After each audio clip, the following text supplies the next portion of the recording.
What is going on, Isles fans? Matt O'Leary back with another video. On Friday, we reacted to Mathieu Darche getting hired as the new GM of the New York Islanders, but today I wanted to talk about a trade the Islanders could make and something they've been linked to after the Mathieu Darche hiring. So after the Mathieu Darche hiring, the Islanders have been linked to a disgruntled prospect via trade. So what I'm talking about is Isaac Howard, who's the Tampa Bay Lightning's first round pick from the 2022 NHL draft.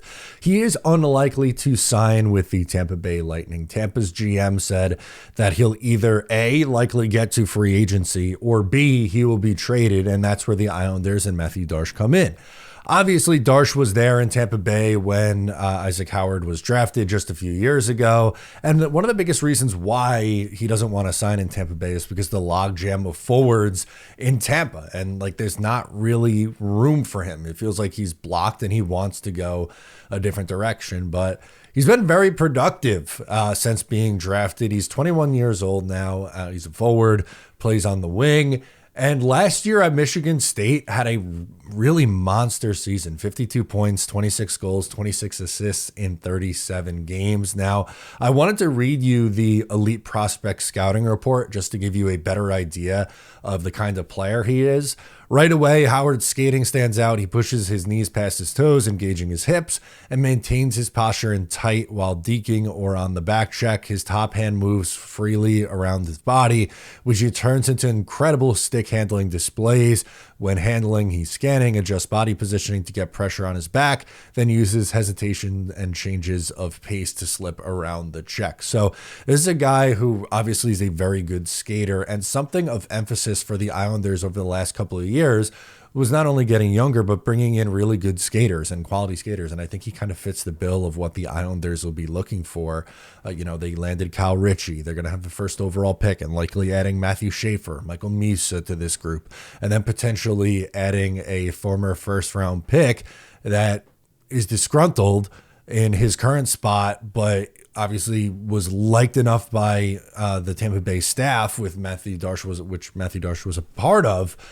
It's an obvious link and one that makes a lot of sense. And I think you could draw a comparison to Cutter Gauthier from a few years ago, who was drafted 5th overall by in that same draft by the Philadelphia Flyers in a similar situation, didn't want to play for John Tortorella, and he got traded in 2024 for a future 2025 second round pick and a middling prospect in Jamie Drysdale.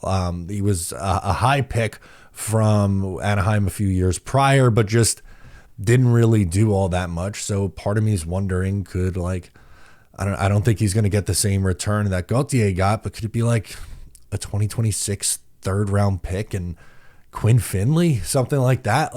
Is that enough to get it over the hump? And that's a move where if that's the going rate, I'd be willing to do that, because you're getting yet another first round pick in here, a former first round pick, a guy that's been productive and a guy that's ready to make the jump to the next level. He's been really productive at college. He's, if he were to sign with the Islanders or get traded to the Islanders and then sign with them, he's likely playing next year, which is what he wants. It's what the Islanders want. They want to get younger and improve their speed and their skating. To me, it kind of feels like a no-brainer. And, some of these trade rumors or theories get a little bit way outside the box, but there's a lot of connections here, and I think it would be a really good fit for both sides. So if this is something that Mathieu Darche thinks could happen, then I would be all over it. Adding another young talent, a 21-year-old who's ready to make the jump to the NHL and potentially play in your top 6. Hell yeah, dude. Sign me up for that. That's exactly what the Islanders should be looking to do. So I want to hear your thoughts down below in the comments. Let me know what you think. I'm Matt O'Leary. Subscribe if you're new, and I will catch you next time. If you like that, make sure to subscribe to Up the Turnpike on Patreon for more exclusive New York Islanders content.